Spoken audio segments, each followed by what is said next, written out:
Perkenalkan, nama saya Tesalonika Deani Kindangen dengan NIM 2102 1106 0068. Di sini saya akan mempresentasikan dan mendemokan hasil praktikum keamanan cyber tugas 5.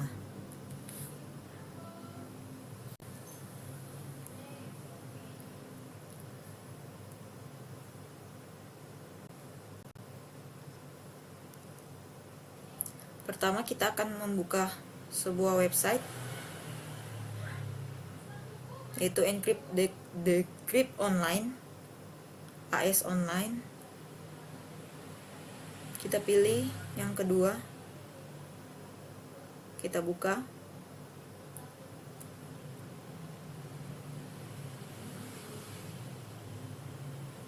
Kemudian kita akan memasukkan sebuah pesan.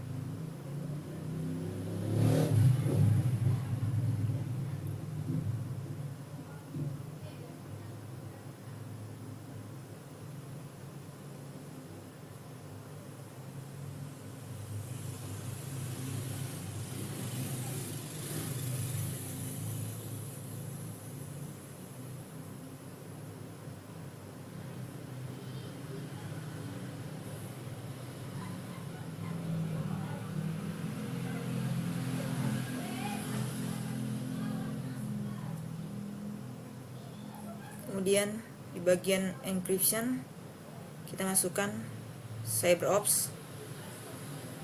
Kita pilih 128 bit. Kemudian kita tekan encrypt.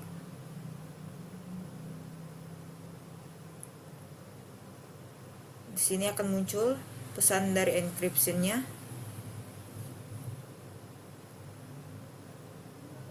Kemudian kita akan mendownload pesan enkripsi. Kita tunggu.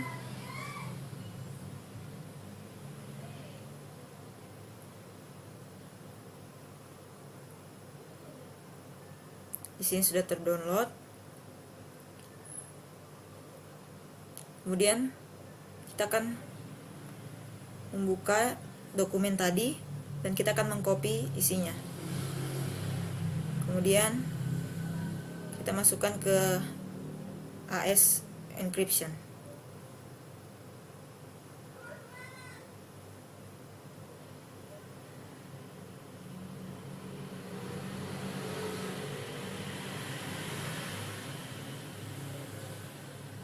Setelah itu kita tekan decrypt. Di sini sudah muncul pesannya.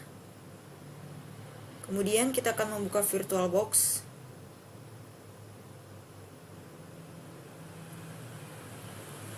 Kita pilih start. Kita tunggu.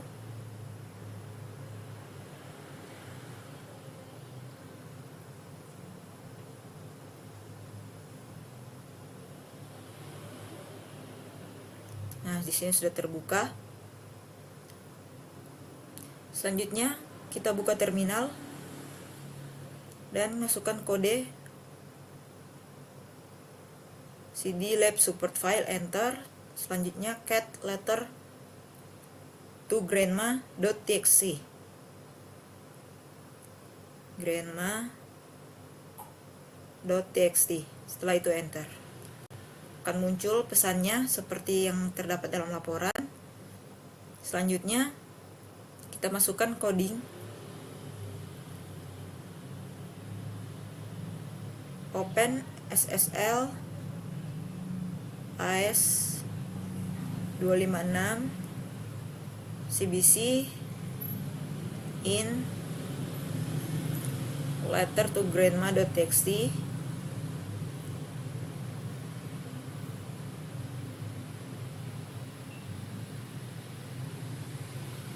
Out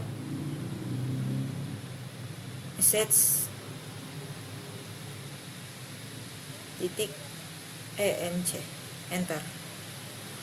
Masukkan password.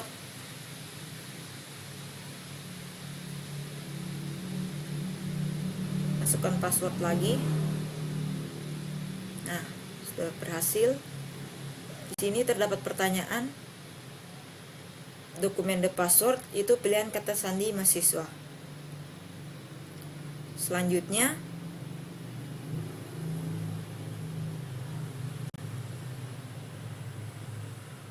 Kita masukkan codingan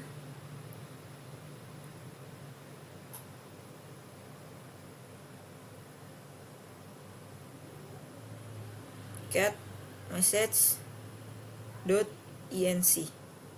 Kita enter. Terdapat pertanyaan, did the contents of the message ends file display correctly? What does it look like? Explain. Jawabannya tidak. Berkas tersebut tampaknya rusak karena hanya simbol-simbol yang ditampilkan. Simbol-simbol tersebut ditampilkan karena OpenSSL telah menghasilkan berkas biner. Selanjutnya, masukkan kode OpenSSL AES256 CBC A in letter to grandma.txt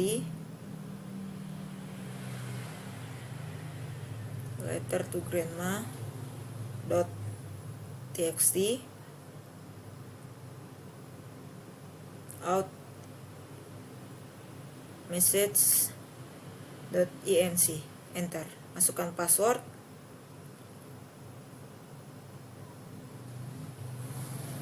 Masukkan password lagi. Sudah berhasil. Kemudian masukkan coding cat message.enc. Kita enter. Di sini terdapat pertanyaan, is message.enc display correctly now? Explain. Jawabannya ya, meskipun message.enc dienkripsi, namun sekarang ditampilkan dengan benar karena telah dikonversi dari biner ke teks dan disandikan dengan base 64. Kemudian, can you think of a benefit of having message.enc base 64 encode? Jawabannya, pesan terenkripsi sekarang dapat disalin dan ditempelkan ke dalam pesan email.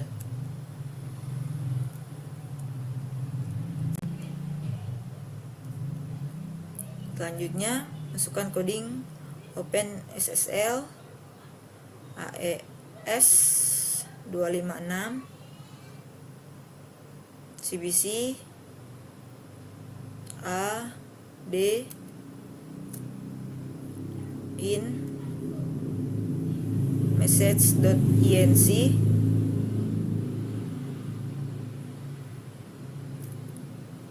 out the script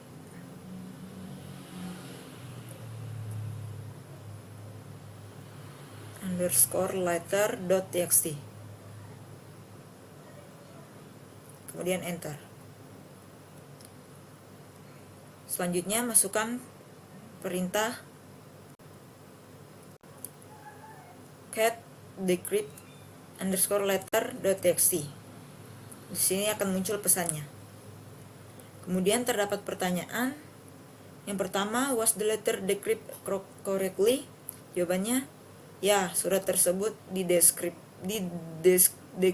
dengan benar. Kedua, the command used to decrypt also contains a caption. Can you explain? Karena message.enc dikodekan dengan base 64 setelah proses enkripsi berlangsung, message.enc harus dikodekan dengan base 64 sebelum OpenSSL dapat mengkodekannya. Selanjutnya, kita buka baru kembali terminal yang ada dalam VirtualBox. Kita masukkan perintah mkdir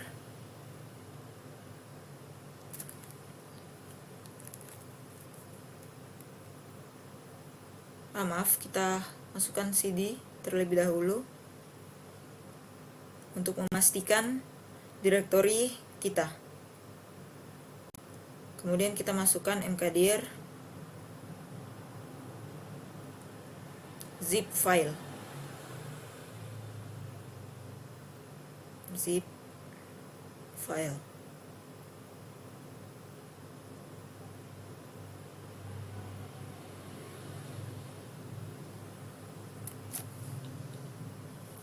Selanjutnya, masukkan perintah cd zip file. kemudian enter.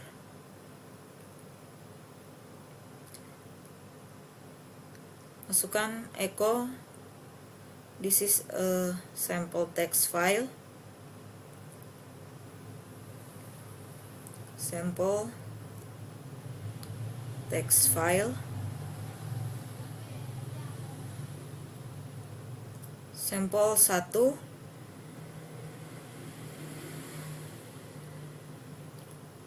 sampel1.txt, enter. Kita lakukan hal yang sama tetapi menjadi sampel 2, enter. Ini juga sama, diganti sampel 3, enter. Kemudian masukkan perintah ls. Sini sudah muncul, kita coba lagi perintah ls. Sudah muncul. Selanjutnya masukkan perintah zip file 1.zip sampel. Kita enter. Masuk di sini kita akan memasukkan password yaitu B.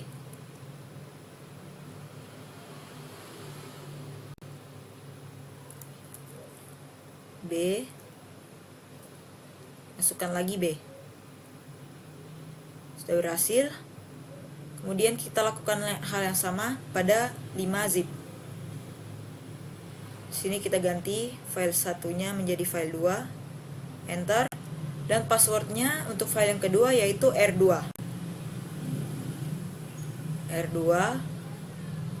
Kita masukkan lagi passwordnya R2. Sudah berhasil. Selanjutnya file 3. Kita enter. Dan passwordnya untuk file yang ketiga yaitu 0B1.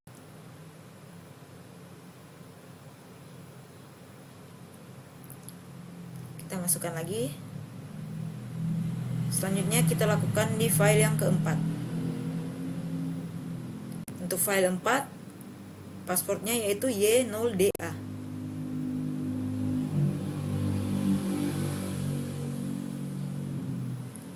Masukkan lagi passwordnya. Kita lakukan lagi di file yang kelima. Untuk file kelima, passwordnya yaitu C3P0.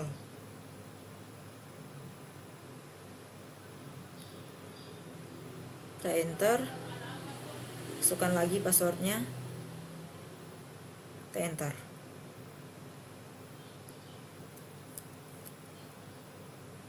Sudah berhasil semuanya. Kemudian kita gunakan perintah ls untuk melihatnya, melihat dokumennya. Di sini sudah ada, sudah muncul semua. Selanjutnya kita akan unzip file. Unzip file 1.zip. Kita enter. Nah, di sini kita akan memasukkan password yang salah. Kita masukkan password yang salah. Masukkan lagi. Masukkan password yang salah seterusnya. Nah, setelah itu kita akan menggunakan perintah fcrackzip. fcrackzip h, enter. Kemudian kita akan recover password di file tadi. Masukkan perintah fcrackzip full 14 file 1.zip. Kita enter. Nah, di sini akan terlihat password yang sebenarnya. Kemudian kita lakukan lagi di file-file selanjutnya. Sebelum itu ada pertanyaan, how long does it take to discover the password? Jawabannya, waktu yang dibutuhkan kurang dari 1 detik. Selanjutnya kita masukkan lagi perintah yang sama dan kali ini file 2. Di bawah terlihat password yang sebenarnya. Kita lakukan lagi di file 3.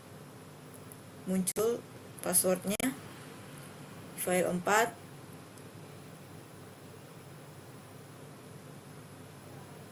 Sudah muncul juga passwordnya. Kemudian file 5.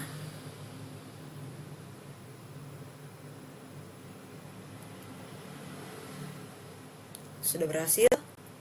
Terdapat pertanyaan, how long does it take to discover the password? Jawabannya, dibutuhkan sekitar 2 menit, kurang dari 1 menit, untuk memecahkan kata sandi yang terdiri dari 5 karakter menggunakan perintah fcrackzip dengan opsi perintah L yang disetel ke 1-5. Kemudian, how long do you think it would be take fcrackzip to discover a 6 karakter password? Diperlukan waktu sekitar 10 detik bagi fcrackzip untuk menemukan kata sandi 6 karakter. Selanjutnya kita masukkan perintah yang sebelumnya untuk membuat file zip 6. Di sini kita ganti menjadi 6, kemudian enter. Kita masukkan passwordnya yaitu jar-jar. Kita enter. Masukkan lagi passwordnya, kita enter. Di sini sudah berhasil. Kemudian kita akan memasukkan perintah fcrackzip. Di sini kita ganti jadi 6. Kita enter. Kita tunggu. Nah, sudah berhasil. Terdapat pertanyaan, how long does it take fcrackzip to discover the password?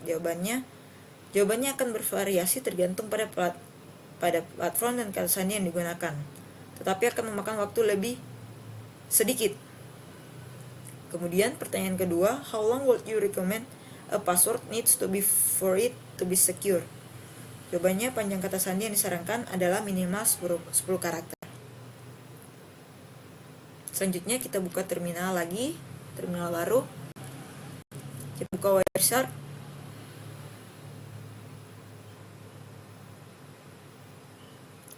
Kita pilih loopback IO. Klik 2 kali. Kemudian masukkan perintah telnet localhost. Kita enter.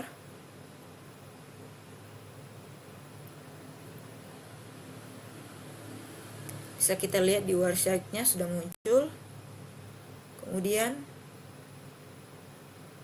paling atas kita ketik telnet, kita enter. Sudah muncul. Kita klik kanan, kita pilih follow TCP stream.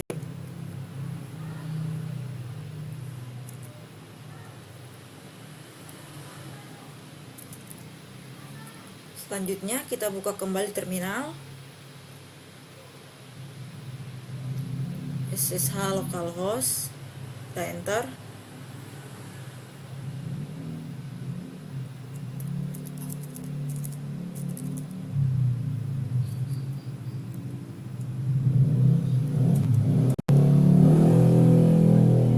Kita pilih yes.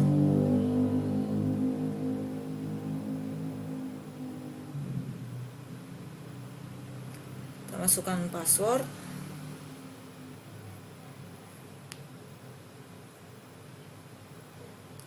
Selanjutnya kita buka kembali Wireshark, kemudian kita search SSH, kita enter. Kita klik kanan, kita pilih follow, terus TCP stream. Sini sudah muncul tampilannya. Kemudian terdapat pertanyaan, why is SSH prefer over telnet for remote connection? Jawabannya bisa berbeda-beda. Mirip dengan telnet, SSH digunakan untuk mengakses dan menjalankan perintah pada sistem jarak jauh, namun protokol SSH memungkinkan pengguna untuk berkomunikasi dengan sistem jarak jauh secara aman dengan menginskripsi komunikasi. Hal ini mencegah informasi sensitif seperti nama pengguna dan kata sandi agar tidak tertangkap selama transmisi. Ini kita close. Kemudian kita buka kembali terminal. Masukkan perintah cd home analyst lab support file.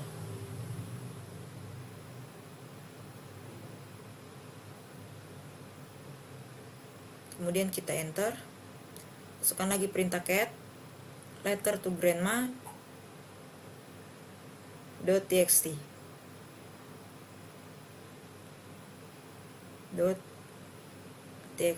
kita enter.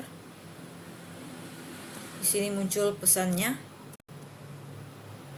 Kemudian kita masukkan lagi perintah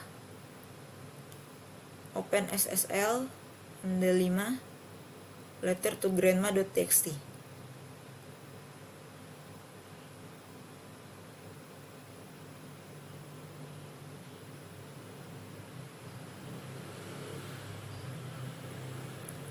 .txt kita enter. Kita masukkan lagi perintah nano letter to grandma.txt.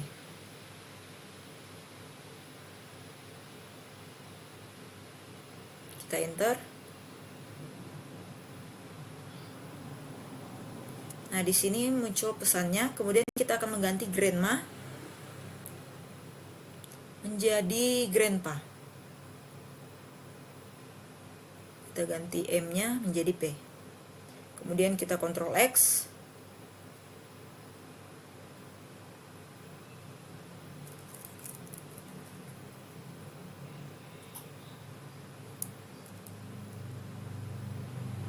Kita tekan Y. Kemudian enter. Selanjutnya kita masukkan lagi perintah open SSL md5 letter to grandma.txt.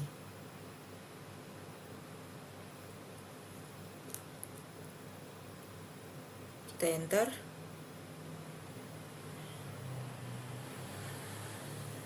Di sini terdapat pertanyaan, is the new hash different that hash calculate in item D?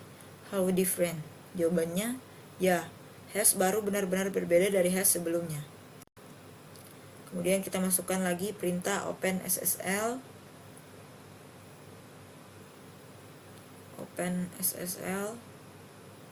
SHA1 letter to grandma.txt.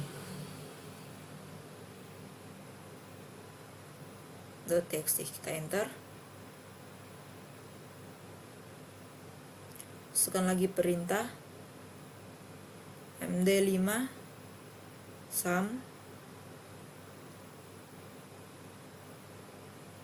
letter to grandma.txt.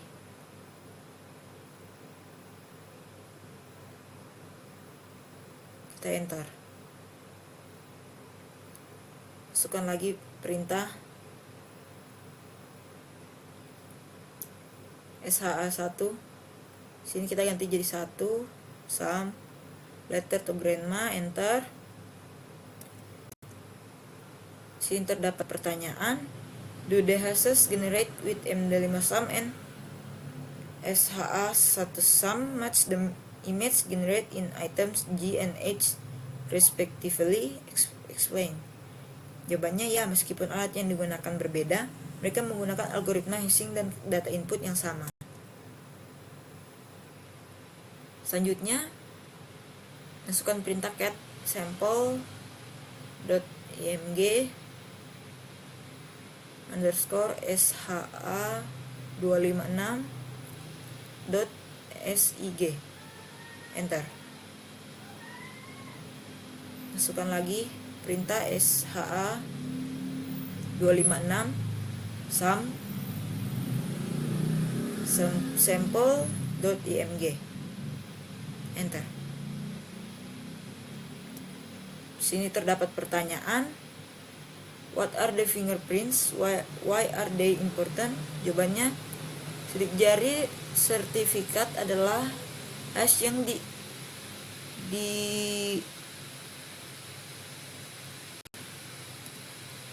yang dihitung terhadap sertifikat.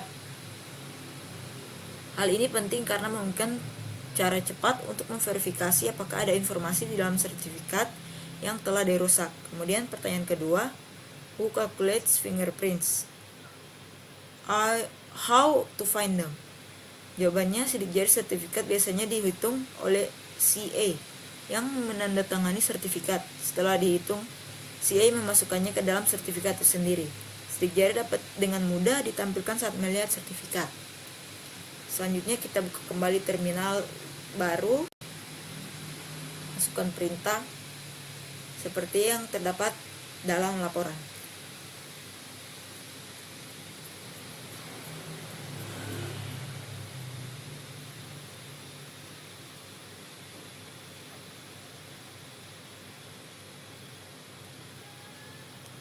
Connect cisco.com.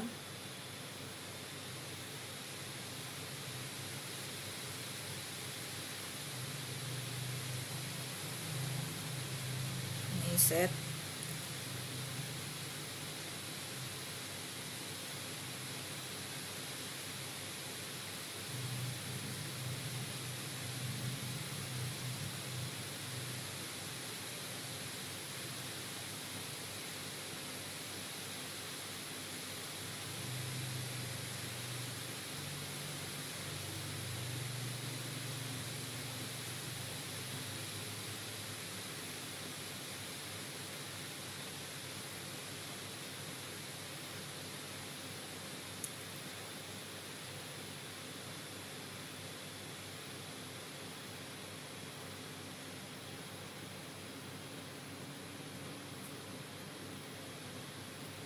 Jika sudah, kita enter.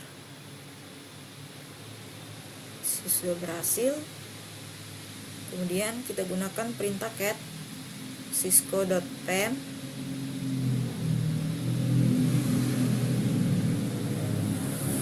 Kita enter. Masukkan perintah OpenSSL X509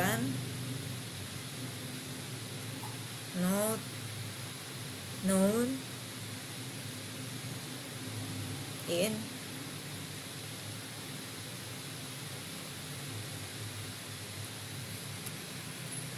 cisco.pem fingerprint SHA1. Kemudian kita enter. Sudah berhasil. Terdapat pertanyaan, what used by OpenSSL to calculate the fingerprint? Jawabannya SHA1. Pertanyaan kedua, why was that specific algorithm chosen? Does it matter? Jawabannya, sidik jari yang diperoleh dan ditampilkan dalam tabel semuanya adalah SA1. Algoritma lain yang digunakan oleh OpenSSL ketika menghitung sidik jari akan menghasilkan hash yang berbeda, dan oleh karena itu sidik jari yang berbeda sehingga membatalkan pengujian. Kemudian pertanyaan selanjutnya, is this method 100% foolproof? Jawabannya, cocok, harus ditangani dengan hati-hati. Beberapa pengecualian yang perlu dipertimbangkan adalah 1. Virtual Machine CyberOps Workstation kemungkinan besar tidak memiliki sertifikat root CA milik perusahaan yang diinstal. Dalam skenario tersebut, virtual machine mungkin tidak akan dicegat lalu lintasnya, sementara mesin lain di jaringan lokal melakukannya. Kedua, perusahaan dapat menggunakan aturan dinamis untuk mencegat hanya situs tertentu. Kemudian terdapat reflection, what would be necessary for the HTTPS proxy to work? Jawabannya, mesin lokal harus mempercayai proxy HTTPS secara membabi buta. Perusahaan dan organisasi yang ingin memonitor lalu lintas HTTPS mendapatkan kepercayaan ini dengan memasang sertifikat proxy HTTPS ke dalam penyimpanan sertifikat root mesin lokal. Dalam skenario ini, mesin lokal akan mempercayai proxy HTTPS, memungkinkannya untuk mendeskripsi lalu lintas tanpa peringatan apapun. Sekian penjelasan dan demo laporan dari saya. Bila ada yang kurang, mohon dimaafkan. Terima kasih.